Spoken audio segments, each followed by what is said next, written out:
ഇത് മുബാറക്ക്. അപ്പം ഇതിനായിട്ട് നമ്മളാണെങ്കിൽ വൈകുന്നേരമൊക്കെ ആയപ്പോഴത്തേക്കും സൈഡിലെ ബാങ്കിലോട്ട് വന്നേക്കായിരുന്നു കേട്ടോ. ആദ്യമായിട്ടാണ് നമ്മൾ കഴിക്കാൻ പോകുന്നത്. അപ്പോൾ അത് കാരണം അതിൻ്റെ ഒരു കുറച്ച് ആകാംക്ഷയൊക്കെ ഉണ്ടായിരുന്നു കേട്ടോ. മെയിനായിട്ട് ഞാൻ പറഞ്ഞിട്ടാണ് ഗൈസ് സൈഡിലെ ബാങ്കിലോട്ട് കയറിയത്. പിന്നെ നമുക്കാണെങ്കിൽ മെനു ഒക്കെ വന്നിട്ടുണ്ടായിരുന്നു.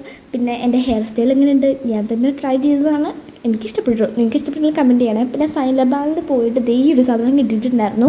അങ്ങനെ നമ്മുടെ കാത്തിരിപ്പിന് ശേഷം നമ്മുടെ സാധനം ഇവിടെ കിട്ടിയിട്ടുണ്ടായിരുന്നു കേട്ടോ. കസ്തൂത്ത അങ്ങനെ എന്തോയാണ് പറയുന്നത്, എനിക്ക് കറക്റ്റ് പ്രൊണൗൺസിയേഷൻ അറിയത്തില്ല. കാണാനൊക്കെ ആയിട്ട് നല്ല അടിപൊളിയായിരുന്നെങ്കിൽ ഫസ്റ്റ് ബൈറ്റിൽ നമ്മൾ അതിൻ്റെ ലവറായി പോകും. പിന്നെ ലാസ്റ്റ് ഒരു 2-3 ബൈറ്റൊക്കെ ആയപ്പോഴത്തേക്കിനും ലാസ്റ്റ് മത്ത് പിടിച്ച ഒരു സൈഡിൽ എല്ലാവരും എൻ്റെ ഒരു ആഗ്രഹമായതുകൊണ്ട് തന്നെ എനിക്കത് മൊത്തം കഴിക്കണമെന്നുണ്ടായിരുന്നു. അതാണ് മത്ത് പിടിച്ചവരെ ഞാൻ കഴിച്ചിട്ടുണ്ടായിരുന്നു. ചോക്ലേറ്റൊക്കെ ഇങ്ങനെ ഒലിക്കും നോക്കും നല്ല രസമായിരുന്നു കേട്ടോ. ആ ഫസ്റ്റ് ബൈറ്റിൻ്റെ പോലെ അടിപൊളിയായിരുന്നു. പിന്നെ ലാസ്റ്റ് ബൈറ്റ് ഞാൻ മൊത്തം ഒന്ന് മറന്നുപോയി. 4 ബൈറ്റിനുള്ളിൽ നമുക്ക് മത്ത് പിടിക്കും കേട്ടോ. അങ്ങനെ അത് മൊത്തം ഫില്ല് ചെയ്ത് കഴിച്ച് കഴിഞ്ഞിട്ട് ഇപ്പം മത്ത് പിടിച്ചോണ്ടാണ് വീട്ടിൽ പോകുന്നത്. അപ്പോൾ ബൈ.